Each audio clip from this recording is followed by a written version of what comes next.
2026 നിയമസഭാ തെരഞ്ഞെടുപ്പിൽ ഇതിനു മുമ്പ് കണ്ടിട്ടില്ലാത്ത വിധം സർവേകളുടെ പ്രളയമാണ്. നമ്മൾ 2018 ജലപ്രളയമല്ല, സർവേ പ്രളയം. ഇനി ആര് സർവേ നടത്തിയിട്ടില്ല എന്ന് പറയാൻ പറ്റില്ല. എല്ലാവരും സർവേ നടത്തുക. മെയിൻ ചാനലുകളെല്ലാം സർവേ നടത്തുന്നു. എന്തിന് യൂട്യൂബ് ചാനലുകൾ സർവേ നടത്തുന്നു, വഴിയിലിരുന്ന് സർവേ നടത്തുന്നു. പിന്നെ ഇടയ്ക്കിടയ്ക്ക് ഓരോരുത്തർ വന്നിട്ട് ഞങ്ങളുടെ സർവേ റിപ്പോർട്ട് എന്ന് പറയുന്നു. ഈ സർവേ റിപ്പോർട്ടുകൾക്കൊക്കെ എന്തെങ്കിലും ആധികാരികതയുണ്ടോ എന്ന് ആരെങ്കിലും ചോദിച്ചോ നമുക്കറിയില്ല. ഏറ്റവും വലിയ സർവേ എന്ന് പറയുന്നത് 300 മുതൽ 500 വരെ വോട്ട് ഞങ്ങൾ വോട്ടർമാരെ ഒരു മണ്ഡലത്തിൽ കണ്ട് 2 ലക്ഷം വോട്ടുകളിടത്തേക്ക് കഥ പറയണം കേട്ടോ. 1.5 to 2 ലക്ഷം വോട്ടുള്ള മണ്ഡലത്തിൽ നിന്ന് 500, 300, 200, 100 ഒക്കെ കണ്ട് ഞങ്ങൾ ഒരു സർവേ എടുത്ത് അത് ഒരാഴ്ച മുമ്പ് പോയി, ഒരാഴ്ച കഴിഞ്ഞ് പോയി, ഇപ്പോഴത്തെ പോയി. ഇങ്ങനെയാണ് ഒരാധികാരികതയും ഇല്ലാത്ത, വെബ്സോളജിക്കൽ എന്ന് പറയാവുന്ന ഒരു സ്റ്റാറ്റിസ്റ്റിക്സും ഇല്ലാത്ത സർവേ ആണ് ഇവരെടുക്കുന്നത്. ഈ സർവേകൾ ജനങ്ങൾ ഏതെങ്കിലും തരത്തിൽ വിശ്വസിക്കുമോ? എനിക്ക് തോന്നുന്നില്ല. കാരണം ഇങ്ങനെ സർവേ എല്ലാ ഇതുകളും, അതോ പല സർവേകളും കാണിക്കുന്നതിന്റെ റിസൾട്ട് കണ്ടാൽ നമുക്ക് ചിരിയും വരും, വിഷമം വരും. കാരണം കേരളത്തിന്റെ രാഷ്ട്രീയ ചരിത്രം അറിയാവുന്നവർക്ക് ഇതിൽ പരം വിഡിത്തമായ സർവേകളില്ല എന്ന് തന്നെ തോന്നി. ഇപ്പൊക്കെ മണ്ഡലം തിരിച്ചല്ലേ, വാർഡ് തിരിച്ചൊക്കെ സർവേ ഉണ്ട്. ആ സർവേകൾ പലതും വളരെ അബദ്ധജടിലമാണ്. ഒരു കാലത്ത് സംഭവിക്കാത്ത കാര്യങ്ങളാണ് പല സർവേകളിലും പറയുന്നത്. സംഭവിക്കാൻ സാധ്യതയില്ലാത്ത കാര്യങ്ങളാണ്. അങ്ങനെ പറയുമ്പോഴാണ് പ്രതിപക്ഷ നേതാവ് ഉന്നയിച്ച ഒരാരോപണം, ഇതിൽ പലതും പെയ്ഡ് സർവേകളാണ് എന്ന്. പേയ്മെന്റ് എന്തായാലും കൊടുത്തിട്ടുണ്ടാവും. ആ ചാനലുകാർ കൊടുത്തോ, പാർട്ടിക്കാർ കൊടുത്തോ, മുതലാളിമാർ കൊടുത്തോ ഒന്നും നമുക്കറിയില്ല. പല താല്പര്യങ്ങളുടെ പിന്നിൽ വരുന്ന സർവേകളാണ്. ആ താല്പര്യങ്ങളിലേക്ക് നമുക്ക് രണ്ടാമത് വരാം. അപ്പൊ താല്പര്യങ്ങളുടെ പിന്നിൽ പണം കൊടുത്ത് കുക്കഡപ്പ് സർവേ എന്ന് പറയും, കുക്കഡപ്പ്, അല്ലെങ്കിൽ ഇത്രയധികം സർവേ നടത്താൻ ഈ എല്ലാ സർവേയും കൂടി കൂട്ടിയ കേരളത്തിൽ ഏതാണ്ട് എല്ലാ ആളുകളെയും കണ്ടുണ്ടാവുന്നതാണ് എനിക്ക് തോന്നുന്നത്. അതുകൊണ്ട് ഈ സർവേകൾ അങ്ങനെ ഒരു തരത്തിലും വിശ്വസനീയമല്ല എന്ന് തന്നെയാണ് ഞാൻ കാണുന്നത്. ജോത്സ്യന്റെ പ്രവചനം പോലെയുള്ള ഒരു കാര്യമാണ്. ജോത്സ്യന്റെ പ്രവചനം തെറ്റിയാൽ ആരും ജോത്സ്യനോട് പോയി എന്താ തെറ്റിയെന്ന് ചോദിക്കില്ല. ശരിയായാൽ ജോത്സ്യം പറയും ഞാൻ എന്താ കടഞ്ഞു കണ്ടില്ലേ എന്ന് ചോദിക്കും. അങ്ങനെയാണ് നമ്മുടെ നാട്ടിലെ ജോത്സ്യന്മാർ. ഞാൻ ജ്യോതിഷത്തിന് വിശ്വസിക്കുന്ന ഒരാളല്ല. വിശ്വസിക്കുന്നവർക്ക് വിശ്വസിക്കാം, വേണ്ടാത്തവർക്ക് വേണ്ട. പക്ഷെ ജ്യോതിഷിയുടെ പ്രവചനം ആരും അങ്ങനെ ഗൗരവമായി എടുക്കാറില്ല. എടുക്കുന്നവൻ എടുത്തോട്ടെ. ഇവിടെ സർവേകളിലേക്ക് നമുക്ക് വരാം. പല സർവേകളും, മുഖ്യധാരാ ചാനലുകൾ എന്ന് പറയുന്ന ആളുകൾ നടത്തിയ പല സർവേകളും ഞാൻ ഈ ഇടയ്ക്ക് കണ്ടു. എല്ലാ സർവേകളും നെക്ക് ടു നെക്കാണ്. 68, 72, 72, 74, എല്ലാം 80-ന് താഴെയുള്ള സീറ്റുകളാണ്. ജയിക്കുന്നവരും തോൽക്കുന്നവരും. അത് UDF neck to neck, FDF neck to neck.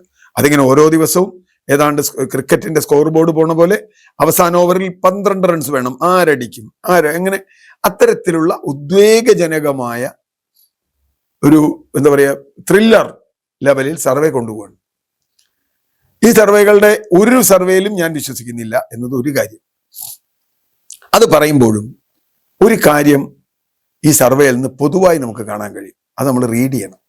ആ റീഡിങ് എന്താ? ഒരു സർവേയും 2021 99 സീറ്റോടുകൂടി അധികാരത്തിൽ വന്ന പിണറായി വിജയൻ സർക്കാരിന്, LDFന് 99 സീറ്റ് കിട്ടും എന്ന് ഒരു സർവേയും ഇതുവരെ പറഞ്ഞിട്ടില്ല. ഒരു സർവേയും പറഞ്ഞിട്ടില്ല. മറ്റവർക്കും കിട്ടുമെന്ന് പറഞ്ഞിട്ടില്ല. എല്ലാ സർവേയിലും കാണുന്ന ഒരു കാര്യം, ഞാൻ ഇത്രയും ശ്രദ്ധിച്ചല്ലോ ഒരു കാര്യം, ഇനി LDF 75 സീറ്റോ 72 സീറ്റോ വെച്ച് വരുന്ന പറയുന്നവർക്ക് പോലും വലിയ തോതിൽ LDFന്റെ സീറ്റ് കുറയും. പല സിറ്റിംഗ് സീറ്റുകളും നഷ്ടപ്പെടും. ഇപ്പോൾ 72 സീറ്റ് കിട്ടുമെന്ന് പറയുമ്പോഴും 27 സീറ്റ് നഷ്ടമാണ്. 99 കിട്ടിയെടുത്താണ് 72 ആവണേ. അതിലിപ്പോ നിലമ്പൂർ പോയാൽ 26 സീറ്റ്. അപ്പോ എന്ന് പറഞ്ഞാൽ 26 സിറ്റിംഗ് സീറ്റ് നഷ്ടപ്പെടും. പിന്നെ നെക്ക് ടു നെക്ക് ഫൈറ്റ് എന്ന് പലരും പറയുന്നുണ്ടല്ലോ, ബാറ്റിൽ ഫീൽഡ്, ബാറ്റിൽ ഗ്രൗണ്ട് എന്നൊക്കെ പല പല പേരുകളിൽ പറയും.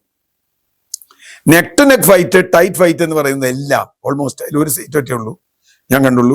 ഏതോ ഒരു ചാനലില് പേരാവൂര് മാത്രം എന്തോ വലിയ അത്ഭുതം നടക്കും, എനിക്കറിയില്ല. ബാക്കി എല്ലാ സീറ്റും നെക്ക് ടു നെക്ക് സീറ്റുകളെല്ലാം LDFന്റെ സിറ്റിംഗ് സീറ്റുകളാണ്. LDF വലിയ ഭൂരിപക്ഷത്തിൽ ജയിച്ച പല സീറ്റുകളും ഇത്തവണ അവർക്ക് നഷ്ടപ്പെടുമെന്ന് ഈ സർവേക്കാർക്ക് പറയേണ്ടി വന്നു. അതുകൊണ്ട് എല്ലാവരും പറയുന്ന കുറെ കാര്യങ്ങൾ. അതിൽ മലബാർ പ്രദേശത്ത് LDFന് സീറ്റ് കുറയും, കാര്യമായി കുറയുമെന്ന് എല്ലാ സർവേയും പറഞ്ഞിട്ടുണ്ട്. എന്ന് പറഞ്ഞാൽ എല്ലാ സർവേകളും വ്യക്തമാക്കുന്ന ഒരു കാര്യം, ഗവൺമെന്റിനെതിരായി ശക്തമായ ഒരു വികാരമുണ്ട് എന്ന് തന്നെയാണ്. ആന്റി ഇൻകംബൻസി ഇല്ലെങ്കിൽ 99 സീറ്റ് കിട്ടിയവർക്ക് 110 സീറ്റ് കിട്ടണ്ടേ? 99 സീറ്റ് കിട്ടിയവർക്ക് 110 സീറ്റ് കിട്ടണ്ടേ? 99 കിട്ടിയവർക്ക് 72 കിട്ടിയെന്ന് പറഞ്ഞാൽ അതിന്റെ അർത്ഥം എന്താ? 27 സീറ്റ് പോകുന്ന പറഞ്ഞാൽ അതിന്റെ അർത്ഥം എന്താ? അവർക്കെതിരെ വികാരമുണ്ട് എന്നാണ്. ഇപ്പൊ സിറ്റിംഗ് MLA നിർത്തി വികാരം തടയും, അങ്ങനെ തടയും, എന്ന് തടയും എന്ന് പറഞ്ഞാൽ ഇവർ മുന്നോട്ട് വെച്ച വികസനമോ, ഇവർ മുന്നോട്ട് വെച്ച പെൻഷൻ പദ്ധതികളോ, ഇവരുടെ 10 കൊല്ലത്തെ ഭരണ നേട്ടമോ ഒന്നും തന്നെ ഈ തെരഞ്ഞെടുപ്പിലെ ആന്റി ഇൻകംബൻസിയെ തടഞ്ഞു നിർത്താൻ ഇവർക്ക് കഴിഞ്ഞിട്ടില്ല. മറിച്ച് ആന്റി ഇൻകംബൻസി ഈ ഗവൺമെന്റിനെതിരായി ഉണ്ട് എന്നതാണ് പൊതുവായി നമ്മൾ ആദ്യം മനസ്സിലാക്കേണ്ട ഒരു കാര്യം. സർവേകളിൽ നിന്നെല്ലാം കൂടി ചേർത്ത് ഞാൻ എടുക്കുമ്പോൾ ഒരു ഭരണവിരുദ്ധ വികാരമുണ്ട്. ഇനി അത് എത്രത്തോളം ശക്തമാണ്? വികസനവും സിറ്റിംഗ് MLA-മാരുടെ പ്രകടനവും എല്ലാം ചേർത്ത്, അങ്ങനെയാണല്ലോ 51 സിറ്റിംഗ് MLA-മാരെ മത്സരിപ്പിച്ച്, പ്രകടനവും എല്ലാം ചേർത്ത് ഇതിനെ നേരിടാൻ കഴിയുമോ? ചോദ്യമാണ്, നമുക്ക് അന്വേഷിക്കാവുന്നതാണ്. പക്ഷേ കേരളത്തിന്റെ ചരിത്രത്തിൽ ഇത്ര ക്ലോസ് ആയി കോണ്ടസ്റ്റ് വന്ന ഒറ്റ ഇലക്ഷനേ ഉണ്ടായിട്ടുള്ളൂ. അത് 2011 തെരഞ്ഞെടുപ്പാണ്. BS-ന്റെ ഒന്നാം സർക്കാർ, ആദ്യത്തെ സർക്കാർ വീണ്ടും ജനവിധി തേടുന്ന ഘട്ടത്തിൽ അന്ന് യഥാർത്ഥത്തിൽ ഇവർക്ക് ജയിക്കാമായിരുന്നു, LDF-ന് ജയിക്കാമായിരുന്നു. പക്ഷെ VS രണ്ടാമത് വരുന്നത് പിണറായിയെ സംബന്ധിച്ചിടത്തോളം ഒരു കാലത്ത് സഹിക്കാൻ പറ്റില്ല. അതുകൊണ്ട് പാർട്ടിക്കാർക്ക് തന്നെ അറിയാം, ബോധപൂർവം വലിയ തോതിൽ ആദ്യം VS-ന് സീറ്റ് കൊടുക്കാതിരിക്കുക, വലിയ തോതിലുള്ള അട്ടിമറികൾ, പാലംബലികൾ കേരളത്തിന്റെ പല മണ്ഡലങ്ങളിലും നടന്നു. സ്ഥാനാർത്ഥി നിർണയത്തിൽ അബദ്ധങ്ങൾ ചെയ്തു. എന്നിട്ട് പോലും 68 വരെ ആ സർക്കാർ എത്തി. കാരണം അത് അത്ര ജനപ്രിയ സർക്കാരായിരുന്നു. താരതമ്യേന അവർക്കെതിരെ വലിയ അഴിമതി ആരോപണങ്ങളൊന്നുമില്ല, ഇല്ലാത്തൊരു സർക്കാരായിരുന്നു. ഇത്രയും ചവിട്ടിയിട്ടും ഒരു 80 സീറ്റ് വരെ കിട്ടാവുന്ന ഒരു സർക്കാരിനെ ചവിട്ടി 68-ലാക്കി 72 സീറ്റ് നേടിയ ഉമ്മൻചാണ്ടി വന്നു. വേറൊരു ഇലക്ഷനും ഉണ്ടായിട്ടില്ല. യഥാർത്ഥത്തിൽ ആ തെരഞ്ഞെടുപ്പിൽ നിലവിലുള്ള വികാരത്തിന് പാർട്ടി അടിച്ചു അമർത്തിയതാണ് എന്ന് വിശ്വസിക്കുന്ന പാർട്ടിക്കാർ ഇപ്പോഴും കേരളത്തിലുണ്ട്. 2011 VS വന്നിരുന്നുവെങ്കിൽ കേരളത്തിന്റെ രാഷ്ട്രീയം മറ്റൊന്നാകുമായിരുന്നു, പിണറായി വിജയന് പാർട്ടിയിലുള്ള പിടി പോകുമായിരുന്നു എന്ന് അന്നത്തെ പാർട്ടിയെ നിരീക്ഷിക്കുന്ന എല്ലാവർക്കും അറിയാം. പാർട്ടി വേറെ തരത്തിൽ മാറ്റപ്പെടുമായിരുന്നു. VS അച്യുതാനന്ദൻ തന്റെ അധികാരം പുനഃസ്ഥാപിക്കുമായിരുന്നു. അതെന്തായാലും നടന്നില്ല. ഇത്തവണ അങ്ങനെയുള്ള ഒരു വികാരവും ഇല്ല.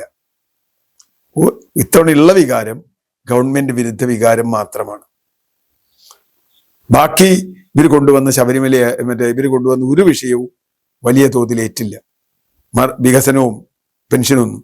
മറിച്ച് ശബരിമല അടക്കമുള്ള വിഷയങ്ങൾ, അതുപോലെ ആരോഗ്യരംഗത്തെ പ്രതിസന്ധികൾ, കുട്ടികൾ ഇവിടുന്ന് വിട്ടുപോകുന്നത്, വന്യമൃഗ ആക്രമണവുമായി ബന്ധപ്പെട്ട പ്രശ്നം, കാർഷിക മേഖലയിലെ പ്രശ്നം, മയക്കുമരുന്ന്, മദ്യത്തിന്റെ വ്യാപനം, അങ്ങനെ തുടങ്ങി വിലക്കയറ്റം, ടാക്സുകളിലുള്ള വലിയ വർധനവ്, പിന്നെ എലപ്പുള്ളിയിലെ മദ്യ നിർമ്മാണശാല പോലെയുള്ള തട്ടിപ്പ് പരിപാടികൾ, ഇങ്ങനെ വലിയ തോതിൽ ഡിഫെൻസീവിലാണ് ഗവൺമെന്റിനെതിരായ വികാരമുണ്ട്.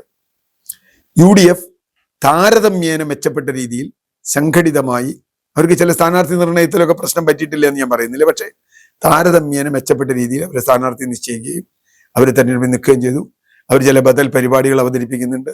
അവരുടെ ഗ്യാരണ്ടികൾ, മുമ്പോട്ട് വയ്ക്കുന്ന ഗ്യാരണ്ടികൾ, ഇപ്പോൾ ഇന്ദിരാ ഗ്യാരണ്ടി ആയാലും ഉമ്മൻചാണ്ടി ഇൻഷുറൻസ് ആയാലും സ്ത്രീകൾക്കുള്ള 1000 രൂപ, പെൺകുട്ടികൾക്കുള്ള 1000 രൂപയായാലും ഒക്കെ ആയാലും. അപ്പോൾ ചുരുക്കത്തിൽ ഈ ഗവൺമെന്റിനെതിരായ ഒരു വികാരമുണ്ട് എന്ന് ക്ലിയർ ആണ്. ആ വികാരം സർവേകളിൽ പ്രകടവുമാണ്.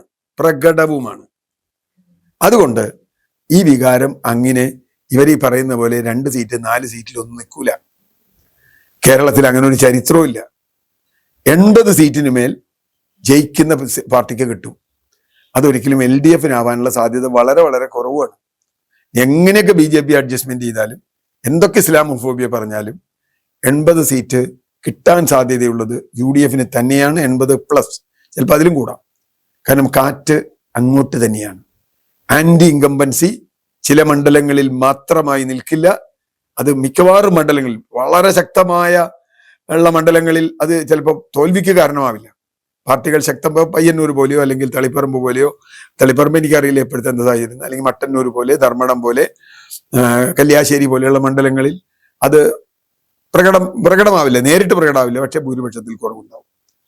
സാധാരണ നമ്മളോട് സംഭവിക്കുന്ന എന്താ, ഏതെങ്കിലും ഒരു ട്രെൻഡ് ഉണ്ടെങ്കിൽ ആർക്കനുകൂലമായാണോ ട്രെൻഡ്, അവരുടെ ഭൂരിപക്ഷം, അവർ ജയിക്കുന്ന സീറ്റുകളിൽ തന്നെ ഭൂരിപക്ഷം വളരെ കൂടും, എതിർകക്ഷിയുടെ ഭൂരിപക്ഷം വളരെ കുറയും. അങ്ങനെയാണ് നമ്മുടെ പൊതു ട്രെൻഡ് കാണുന്നത്. ആ അർത്ഥത്തിൽ ഈ സർവേകൾ നൽകുന്ന ഒരേ ഒരു സൂചന ഗവൺമെന്റിനെതിരായി ഒരു വികാരമുണ്ട് എന്ന് തന്നെയാണ്. ആ വികാരം എത്രത്തോളം വലുതാണ് ഇവർ പറയുന്ന കണക്കിലൊന്നും നിൽക്കില്ല എന്നാണ് ഞാൻ പ്രതീക്ഷിക്കുന്നത്. വ്യക്തമായ ഒരു മേൽക്കൈ UDF ഇതിൽ ഉണ്ടാവും എന്ന് തന്നെയാണ്.